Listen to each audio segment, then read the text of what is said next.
सभी का अपनी ऑनलाइन बायोलॉजी क्लासेज में हम मानव जनन तंत्र को पढ़ रहे थे और मानव जनन तंत्र में हमने पहले नर जनन तंत्र को पढ़ा, उसके बाद हमने मादा जनन तंत्र अर्थात फीमेल रिप्रोडक्टिव सिस्टम के अंदर हमने मुख्य जननांग, अंडाशय, अंडवाहिनियां, गर्भाशय, योनि और भग अर्थात जो विभिन्न जननांग होते हैं उन सभी के बारे में पिछली वीडियो में हम डिस्कस कर चुके हैं। जिन स्टूडेंट्स ने पिछली वीडियो को नहीं देखा है कृपया आप वो वीडियो को देखिए, क्योंकि हर एक जो टॉपिक है वो एक दूसरे से जुड़ा हुआ है। यदि आप बीच में वीडियो को देखते हैं तो आपको निश्चित रूप से टॉपिक को समझने में प्रॉब्लम हो सकती है। आज का जो वीडियो है हमारा वो हम सहायक जनन ग्रंथियां, जो फीमेल रिप्रोडक्टिव सिस्टम होता है उसमें सहायक जनन ग्रंथियों के बारे में आज हम विस्तार से पढ़ेंगे। तो फीमेल रिप्रोडक्टिव सिस्टम के अंदर जो सहायक जनन ग्रंथियां होती हैं अर्थात एसेसरी रिप्रोडक्टिव ग्लैंड्स, वो दो प्रकार की होती हैं। एक बार्थोलिन ग्रंथियां जबकि दूसरी स्तन ग्रंथियां या जिन्हें हम ब्रेस्ट अर्थात छाती भी कहते हैं। तो चलते हैं, स्टार्ट करते हैं।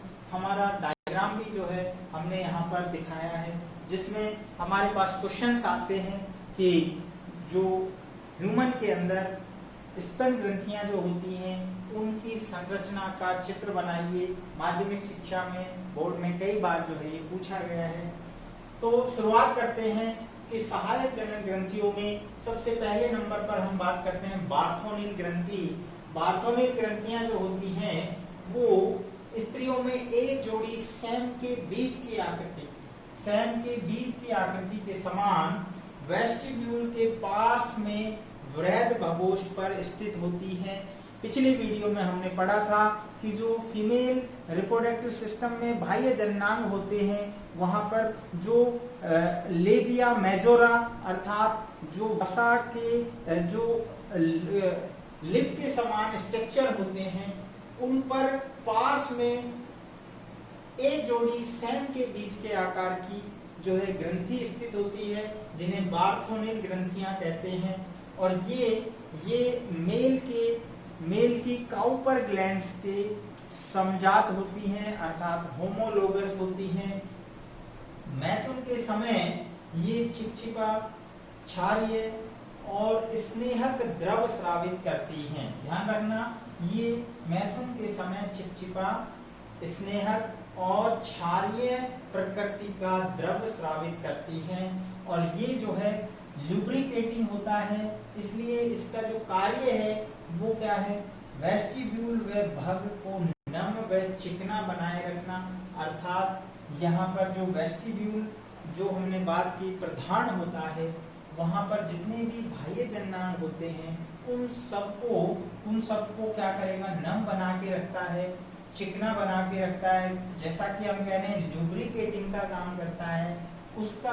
उसका फायदा ये होता है कि एक तो क्षारीय प्रकृति होने के कारण ये अम्लीयता को दूर करता है, जो मूत्र मार्ग की जो एसिडिटी है उसको ये दूर करता है, उसको न्यूट्रलाइज कर देता है, जिससे स्पर्म्स को जो है स्पर्म्स के लिए जो प्रतिकूल माहौल है वो नहीं रहता है। क्योंकि स्पर्म्स आपको बताएं एसिडिक मीडियम में अपनी जो है यानी निष्क्रिय हो जाते हैं, अपनी मोबिलिटी जो है वो खो देते हैं, नष्ट होने का डर रहता है। इसलिए उस अम्लीयता को ये क्षारीय जो प्रकृति का स्राव है वो दूर कर देता है। साथ ही साथ सेक्सुअल इंटरकोर्स को ये सुगम बनाता है, घर्षण को कम करता है। नेक्स्ट हम बात करते हैं स्तन ग्रंथियां या जिसे हम ब्रेस्ट भी कहते हैं, छाती। अर्थात प्रत्येक जो मादा मानव है उसमें विकसित प्रकार की एक जोड़ी स्तन ग्रंथियां होती हैं। हम सभी जानते हैं, हमने मानव में जो है लैंगिक द्विरूपता पढ़ी। लैंगिक द्विरूपता से हम कह सकते हैं कि बाह्य लक्षणों के आधार पर हम मेल और फीमेल को सेपरेट पहचान सकते हैं। तो यहाँ स्त्रियों में एक जोड़ी विकसित, ध्यान रखना, विकसित स्तन ग्रंथियां पाई जाती हैं, क्योंकि मेल्स के अंदर ये अवशेषी होती हैं। मेल्स में स्तन ग्रंथियां उपस्थित होती हैं, लेकिन कैसी होती हैं? अवशेषी होती हैं। अब हम बात करते हैं इनकी स्थिति की। तो ये कहाँ होती हैं? वक्ष के सामने जो हमारा थोरेसिक रीजन होता है, वहां पर सामने अंशीय पेशियों के ऊपर, अंशीय पेशियां आप जानते हैं जो कि पेक्टोरल मसल्स होती हैं, पेक्टोरल मसल्स के सामने की ओर आप देख रहे हैं एक जोड़ी स्तन ग्रंथियां स्थित होती हैं। प्रत्येक स्तन की अगर हम बात करें तो उसमें 15 से 20 नलिकाकार कोष्ठीय पालियां होती हैं। आप ये देख रहे हैं, ये कोष्ठ जो नजर आ रहा है, ये जो लोब्स होती हैं, ये कितनी होती हैं? ये प्रत्येक स्तन के अंदर प्रत्येक जो, यानी अपन कह सकते हैं उसमें लगभग 15 से 20 नलिकाकार, ये देखिए नली भी साथ में है, नलिकाकार क्या होती है? कोष्ठीय पालियां होती हैं, लोब्स होती हैं। प्रत्येक लोब की अगर हम बात करें तो इसमें अंगूर के गुच्छे समान दुग्ध ग्रंथियां उपस्थित होती हैं। आप ये देख रहे हैं यहाँ पर रेड कलर से जो दिखाई है लोब्स, प्रत्येक लोब्स में अंगूर के गुच्छे के समान छोटी छोटी जो है ग्लैंड्स होती हैं, दैट इज मिल्क ग्लैंड्स, दुग्ध ग्रंथियां। और प्रत्येक दुग्ध ग्रंथि से छोटी छोटी नलिकाएं निकलती हैं, डक्ट्स निकलती हैं। और ये डक्ट्स बड़ी एक मुख्य डक्ट अर्थात जिसे हम लैक्टिफेरस डक्ट अर्थात दुग्ध नलिका कहते हैं, इस प्रकार प्रत्येक लोब से एक एक दुग्ध नलिका निकलती है। तो इस प्रकार आप देख सकते हैं कि प्रत्येक जो है लैक्टिफेरस नलिका जो है, प्रत्येक लैक्टिफेरस नलिका आगे जाकर जो स्तन का शीर्ष भाग होता है, स्तन के शीर्ष भाग पर उभरे हुए स्थान पर जाकर छोटे छोटे छिद्र आप देख सकते हैं 0.5 mm के छोटे छोटे लगभग 15 से 25 यहाँ पर पोर्स होते हैं। उन पोर्स के द्वारा ये बाहर खुलती है और इस उभरे हुए स्थान को चूचुक अर्थात स्तनाग्र या निपल कहते हैं। और इस निपल्स के अंदर छोटे छोटे जो छिद्र होते हैं, पोर्स होते हैं, उन पोर्स के द्वारा प्रत्येक लैक्टिफेरस डक्ट जो है बाहर ओपन होती है। अब यदि हम बात करें इन छोटे छोटे छिद्रों के द्वारा यहाँ से जो है जो मिल्क सीक्रेट होता है वो बाहर निकलता है, यानी फीडिंग के समय, शिशु स्तनपान के समय। इसके अलावा आप देख रहे हैं कि जो ये स्तनाग्र के पीछे की ओर, या यूं कहें कि इसके चारों ओर, ये राउंड में इसके चारों ओर एक वर्णकीय परिवेश होता है, एक वर्णकीय परिवेश होता है जिसको स्तन परिवेश कहते हैं। और ये ब्लैकिश रंग का यानी डार्क कलर का दिखाई देता है, इसे हम स्तन परिवेश या एलेओरा कहते हैं।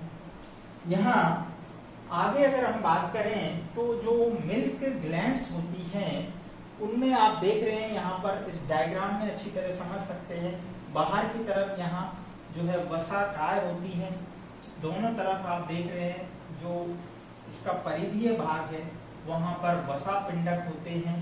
और अंदर की ओर जो है मैमरी ग्लैंड्स जो है बहुत सारी यहाँ पर पालियों के रूप में उपस्थित होती हैं।